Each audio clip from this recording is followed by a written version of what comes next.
Recipes member Boy's Mom writes, "This recipe for baked brunch omelet is a great way to feed a crowd for holiday brunches or overnight guests." Member Hashi Marie adds, "Being pressed for time, I just threw it together the night before, then popped it in the oven in the morning." First, preheat the oven to 350 degrees Fahrenheit and lightly grease a 9 by 13 inch baking pan.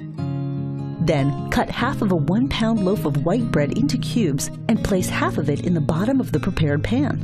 Use day-old white bread if you have it, and try challah, sourdough, or even bagels. Next, sprinkle half a cup of cubed cooked ham over the bread. Some members write they prefer to substitute bacon, while others substitute vegetables for the meat to make a vegetarian dish.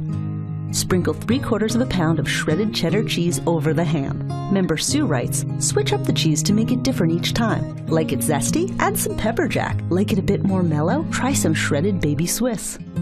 Now repeat by adding another layer of each. Add the bread cubes.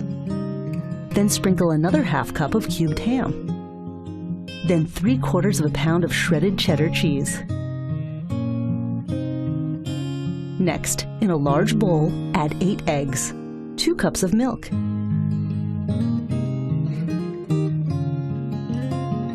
1 pinch of salt, a dash or 2 of hot pepper sauce, and 1/4 cup of chopped green onions.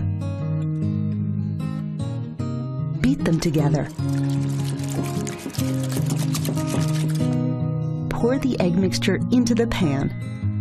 This bakes in a water bath in the oven so that the omelet bakes more evenly.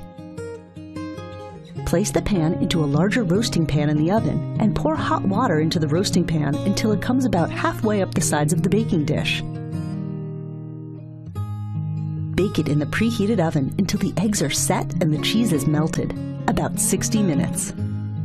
Member TN Stowe comments that the baked brunch omelet is great as a midweek busy night dinner as well. "I throw it together in the morning, and when I come in from work,